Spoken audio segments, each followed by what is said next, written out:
you'd like to do? Particularly because the business travelers typically don't stay overnight on a Saturday night, so they pay the high fares, but big business negotiates huge corporate discounts. So you see that kind of anomalies as well. I do not believe that deregulation has been a failure, or at least I certainly don't think it has been a mistake. I think there have been some failures as part of deregulation, but I think that the responsibility for that failures lies squarely with the large airlines who have failed to develop this market as they should have. Mr. Perkins, I think, though, that when you talk about, you represent here the consumer, and yes. I think that it is the average person's attitude that you get to the airport, it's very crowded, the planes all seem to be full as opposed to empty, and the food is horrible, you often wait, baggage gets lost. I mean, that your experience as a passenger on an airline these days is anything but pleasant. Well, that's right. And I think this is where I believe, again, that the consumer should have more choice than they have. I think it's very interesting. In the introductory piece, the reporter talked about only one airline making a profit. There's actually another one that did, too, that is on the opposite side of the spectrum from Southwest. And that's Midwest Express, a very small airline headquartered in Milwaukee that offers a superior product. And they also have been able to make a profit, and TWA is moving in that direction. So I think that what's really missing here, more than anything else, from a consumer perspective, is choice. If what you want is a very low fare, a bare-bones minimum service, you can get it. But you can only get it going certain places. You can get neither the bare-bones going everywhere nor the luxury going everywhere. That's right, and it's not so much as to where it goes as it is also, in terms of the prices, it's when you travel. That magic Saturday night stay. If you can't stay over the Saturday night, you're going to pay an outrageous price. Mr. Perkins, Nash, Studebaker, Packard, Hudson, these are all automobile companies that went out of business in a free market for automobiles. We don't say that means free market for automobiles hasn't succeeded. Isn't failure just something that happens when you make bad decisions? That's right, and that's why I'm so pleased to see so many new startup carriers over the last year or so that seem to be coming into the market with a more innovative outlook than the big airlines have shown so far. Thank you very much, Ed Perkins, for coming in this morning from San Francisco. Thank you. Coming next, Herb Kelleher, the chairman of Southwest Airlines, in just a moment.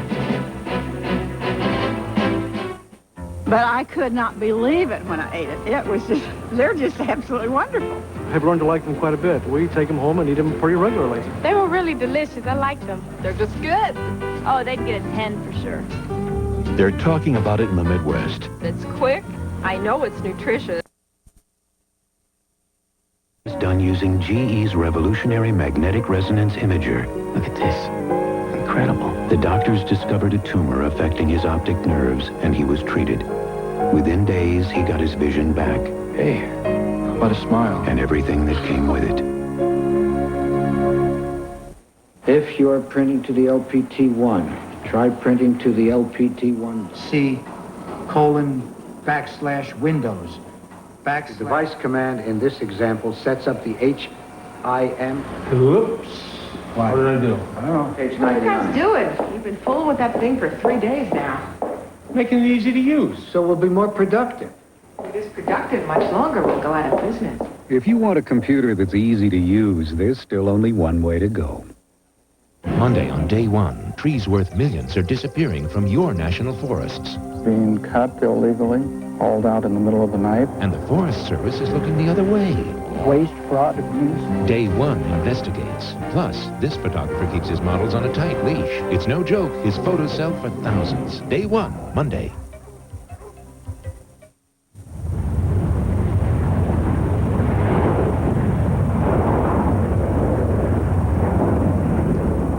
Herb Kelleher of Southwest Airlines, welcome to our program. Wonderful to be with you. I wish I'd been able to bring my voice with me. Well, that's all right. You've brought your airplanes. At least you're going to bring them to Baltimore. Or Baltimore September 15th. There's your commercial. Now, let me ask you a question.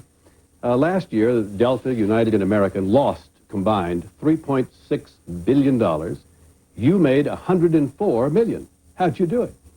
I think it was charismatic leadership myself.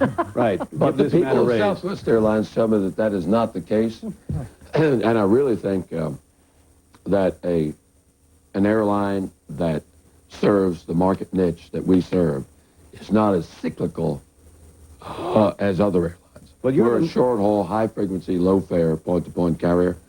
And when you get into a recessionary environment, people don't question small tickets as much as they do big ones. Well, as leisure travelers may travel closer to home, Sam, instead of going to Hawaii. Well, would you embrace Ed Perkins' term for you? You're the Motel 6 of the airline business.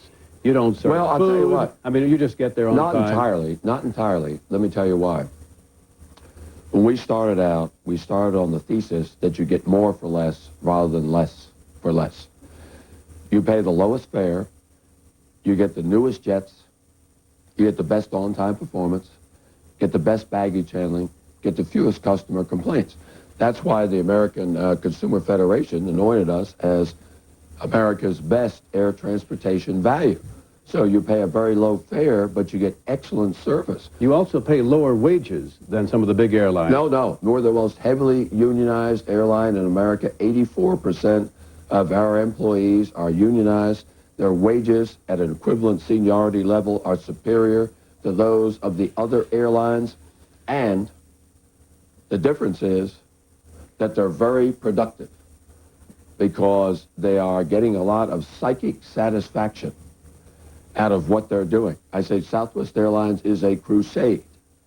You know, if we go another 1,000 years, I want our people to say that this was the finest moment, the finest group of people, the finest institution we've ever had. So it's not true that they're paid less. We are more unionized than United. We're more unionized than American. We're more unionized than Delta.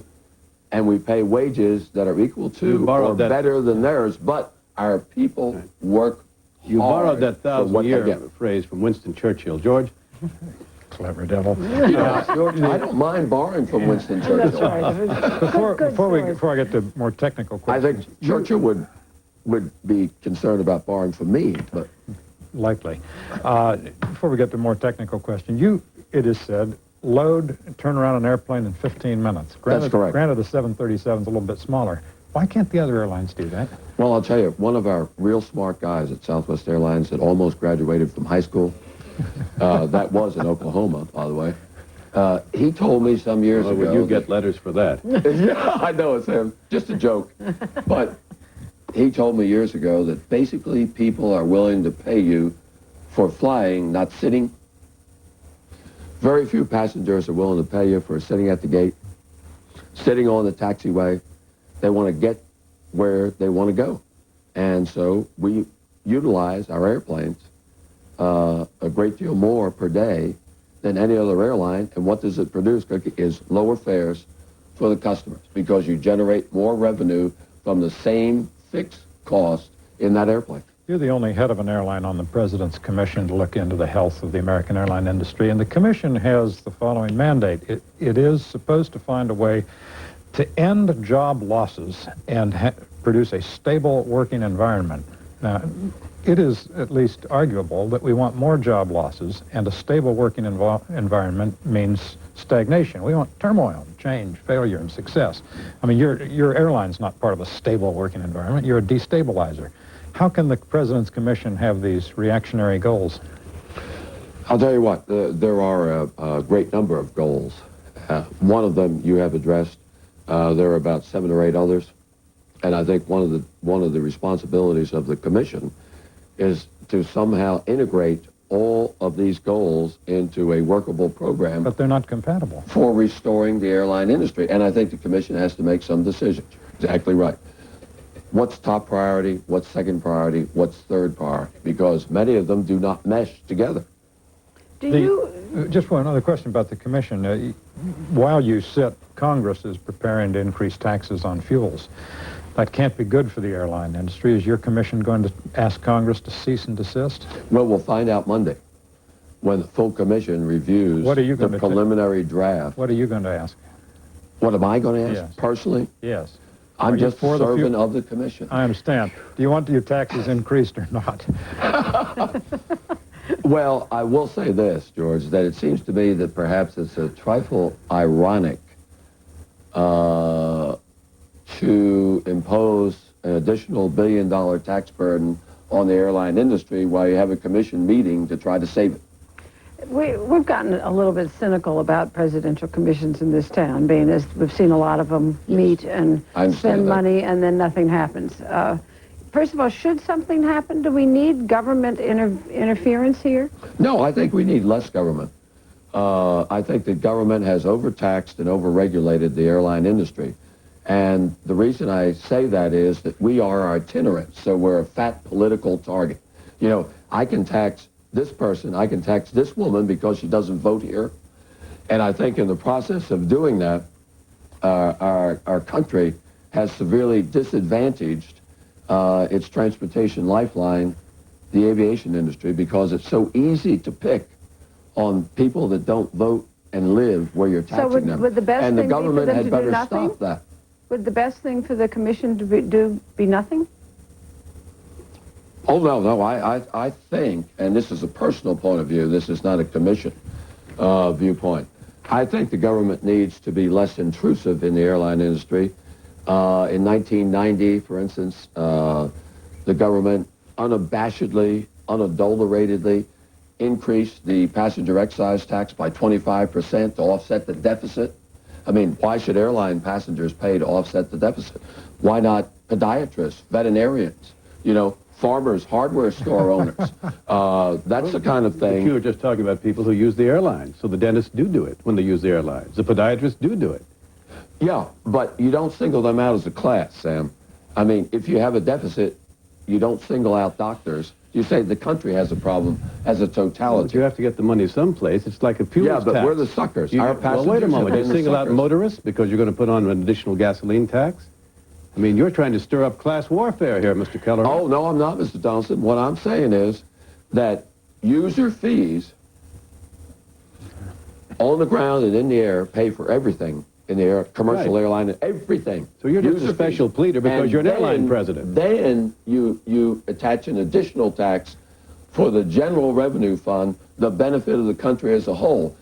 DOT, Department of Transportation, which has every incentive to go the other way, Congressional Budget Office have every incentive to go the other way. They will tell you, and they have said, that the commercial airline industry pays 111% of the fully allocated costs You've also of had its that- utilization of the air transport system. Look at it the other way, Sam. You want to put all the airlines down on the ground? The United States sure would be preeminent globally if you didn't have any airlines flying. You've had other costs that the federal government's imposed, like drug testing. Do you think that that's been cost efficient? No, it's tremendously excessive. First of all, you don't have the problem in the airline industry that you have in many industries. The Department of Transportation has ordained that all modes of transportation must have the same percentage of testing, even though railroads and trucks, you know, have much greater incidence of use. It's a political thing.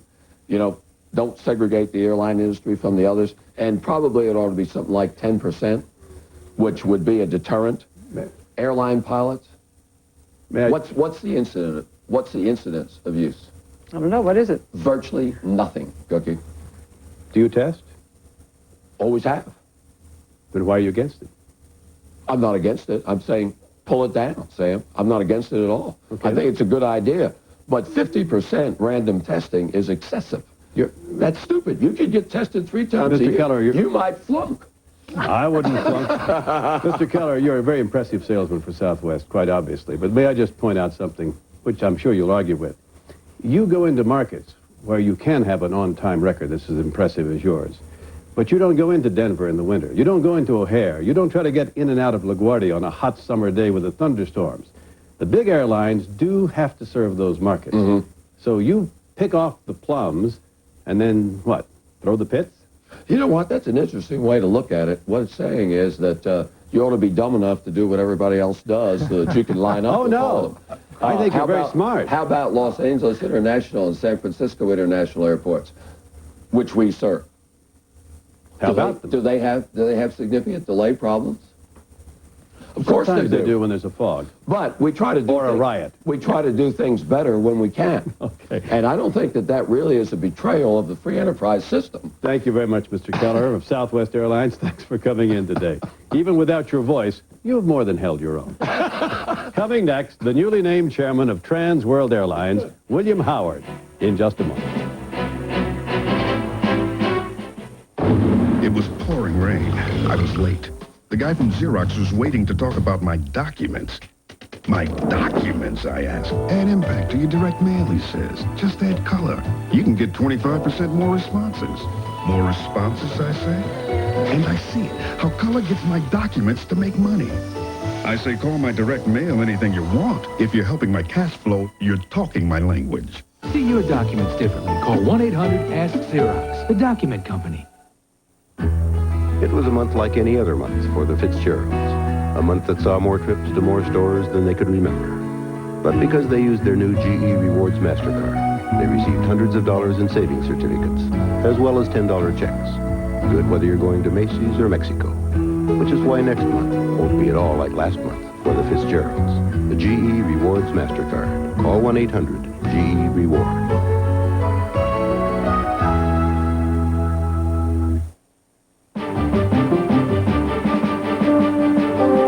Week with David Brinkley will continue in a moment.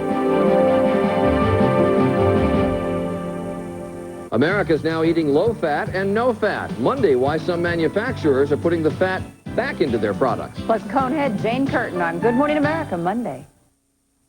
Presenting the Cooney Challenge. If you're shopping for a new luxury performance car, we challenge you to find a better buy, a better selection, or better service than at Cooney Cadillac and BMW. We're confident that when you shop around, you'll find that no one can meet the Cooney Challenge. Because we back our challenge with the largest selection of luxury performance cars in the Northwest, knowledgeable sales and service people, and the absolute best prices. The Cooney Challenge. It's your true test of value. The Men's Warehouse is a fine men's specialty store. And when you walk into a Men's Warehouse, you're immediately surprised at how nice the store really looks. And we go out of our way to make it a pleasant experience. We are not a place where you can buy a cheap suit cheap. We are a place where you can buy quality designer clothing at a 20 to 30% discount. I guarantee it. The Men's Warehouse. Call 1-800-776-SUIT. Are we destined to be unfaithful? Tonight at 6 on Town Hall.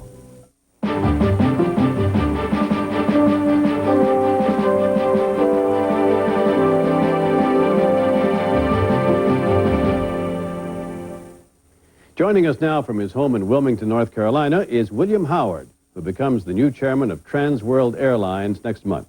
Mr. Howard was the successful chairman of the old Piedmont Airlines in the 1980s. Mr. Howard, you've got a tough act to follow with Herb Kelleher on just before you, but I guess your tougher act is to try to save TWA and make it profitable once again. How are you going to do that? Well, that's right. It's a challenge. There's no doubt about it. Incidentally, I've talked to about 500 TWA people and a bevy of press the last couple of days, so I've almost lost my voice as well. But anyway, it is a challenge, but it gives us a real opportunity to take advantage of some of the opportunities that are out there right now. Well, be specific. How are you going to do it? Okay, well, first of all, we're blessed by having an enormous cadre of employee stockholders who are enthused and up and ready to go and really delivering right now, today, an extremely fine product.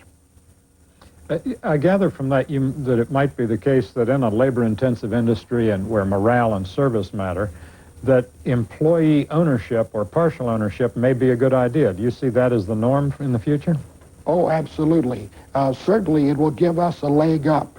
It's going to give us productivity that will be the envy of the industry. It's giving us wages that are the envy of the industry. And most of all, it's giving us enthusiasm that allows us to turn out a really first-class product. Mr. Kelleher's airline now is, if not the standard by which others are judged, it certainly is the competition that you have to face. What do you plan to do to learn lessons from the success of his airline? Well, there are lots of lessons to be learned from Herb. Herb runs a very good airline. No one denies that. On the other hand, it is, as he has said, something of a niche airline. I don't think that the traveling public really wants to travel indefinitely on long hauls on an airline that only serves one bag of peanuts. I don't think, for example, that the industry, that the traveling public is prepared to fly on an airline that does not interline your baggage, where you've got to claim your baggage and recheck it and so on. It's a good operation, but I think that in the final analysis, what the traveling public really wants is a darn good airline that runs on time, smiles, serves good food, and clean airplanes at a reasonable price. And that's what we're going to do.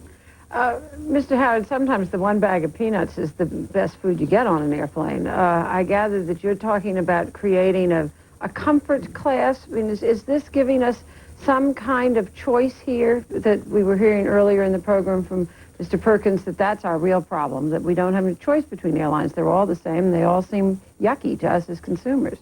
Well, Cokie, thank you for opening that issue, because comfort class on TWA means a number of things, but most especially it means about 4 inches of additional leg room.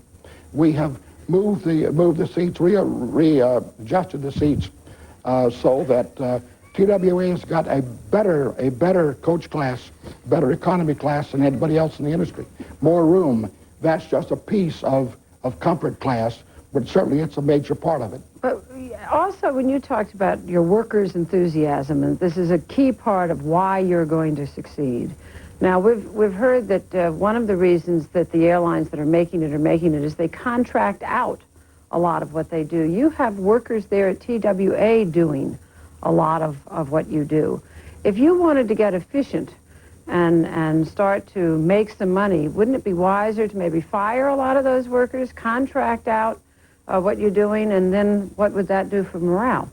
Well, it would be destructive of morale, Cokie, but it would also be destructive of the end product. We do a lot of our own work, but we have one of the finest maintenance bases in the world there in Kansas City. I talked to 500 people there day before yesterday, which is part of the reason I'm so hoarse. But in any event, we turn out our own work, we do our own work, we're responsible for the quality of that own work, and it does make a difference. In addition, go ahead. In addition, there are other opportunities looking at us. There are better airplanes available right now at a better price than there ever have been in the history. It's a buyer's market, and we need and will participate in that. What kind of pricing system do you think the future holds? What kind of pricing system would you like to see? A continuation of the fare wars that we've had year after year, or a stable price that people could count on? Well, Sam, certainly the latter. The fare wars have been terribly, terribly destructive. To some extent, they've been self-inflicted. We've done it to ourselves. And I think I see substantial evidence that that's coming to a halt. And I think so far as what kind of an airline system, we need to have a full range. Just as in the hotel system, you have a Motel 6 at one end and some very luxurious at the other. TWA intends to be a full-service, fine quality airline in the legend and tradition of TWA. There is a court suit underway right now with American Airlines and Robert Crandall, its chairman, as the defendants, charged by a couple of other airlines with trying to fix prices over a year ago and drive the weaker carriers out of business. What's going to happen there? And if American loses, could it go out of business? Well, you're talking about predatory practices, Sam, and that is a serious problem. You don't have to look very far to see some very grave, specific examples of existing large airlines that are charging substantially less than their costs in order to drive some weak airlines out of business. Is American Airlines one of them? I wouldn't single them out, but I would say that they ought to look at themselves, because TWA is being hurt by predatory practices, and we don't intend to sit idly by. You talk about fare wars as sort of inherently predatory, but certainly consumers benefit from them. And if indeed it is as possible as it now seems to be to have new entrants into the field of running airlines, why do we need to worry about predatory prices that may put some airlines out of business, but they seem to crop up like dandelions? Well, they do crop up like dandelions, but they also die off like dandelions. For every 10 new airlines that have come in since deregulation. There's probably not more than one of them left. And what this country really needs is a stable airline system they can depend upon. What would you like to see this presidential commission do? Do you think it's necessary, and what would you like its end result to be? Well, Cokie, I'd like to see the commission take a hard look at the pricing side of deregulation. We talk about deregulation as though it was a single entity, whereas in fact it was really two things. It was the deregulation of routes on the one side, and I think there's no question that that's been good. It's caused a vast expansion, lots of new routes, lots of new service. On the other hand, it meant deregulation of fares, and in some cases that's been very harmful to the industry. Fares should be low, but they ought to enable the airline industry to make a decent profit. Are you for the government setting airline prices, fares? I think that needs to be looked at again. Re-regulation? Well, at least at the fare side, they may well want to look at that. Is this to prevent self-inflicted damage on the part of businessmen who can't price their product? Well, it would be to prevent self-inflicted damage. It would also it would be to protect us against predatory practices out there, because the courts are going to be slow to react in that arena. Mr. Howard, that makes it sound like you want the part of deregulation that works for the industry and not the part of deregulation that works for the consumer. No, I think it's got to work for both sides. You recall, Cokie, when deregulation was enacted, lots of people thought that if we were free to raise our prices, that we would gouge the devil out of the public. That didn't happen, not at all. To the contrary, the airlines have kept prices down, in many cases to the point where they hurt each other and hurt themselves. Except, Mr. Howard, on some routes where there is no competition. Ed Perkins pointed out the Medford, Oregon. I can tell you from Washington to Pittsburgh, if you try to fly, you pay over $330 coach because there's no competition. Well, and that's wrong. That's wrong. That's one of the things I'm suggesting should be looked at. It's wrong to charge $300 for a 100-mile trip over here and $50 for it over here.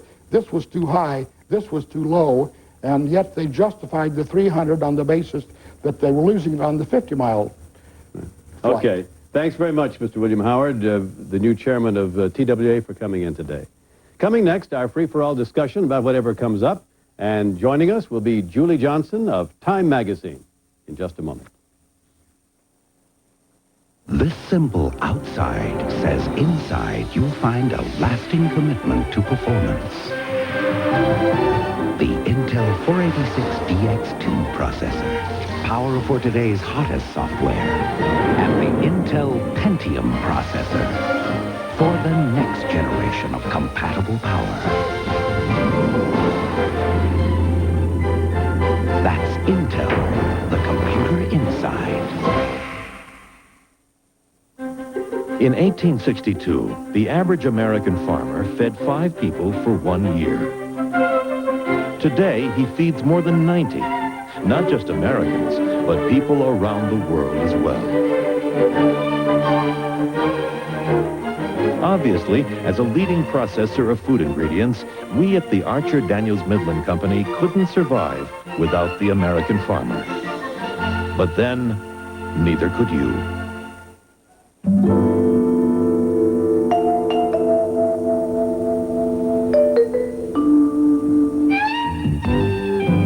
Have you ever considered that you may spend 20 years or more retired?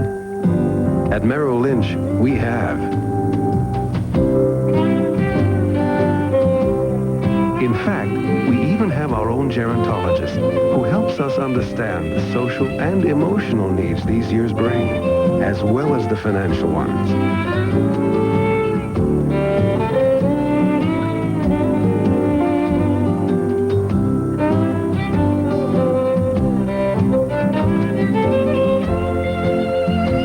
That extra insight can make a difference in how we help you plan. It's the difference between seeking security and finding it. The difference is Merrill Lynch. Relive the romance. You love me? You can marry me. Relive the torment. I'll never have what I want. Relive the passion. What else have I ever done but pay for the great sin of loving Ralph de Brickasson? Relive one of the most watched television events of all time. Richard Chamberlain, Rachel Ward, The Thornbirds, tonight. Well, this week, President Clinton is about to announce a new policy concerning gays and lesbians in the military. Not exactly lifting the present ban, but easing it. And the policy is called what?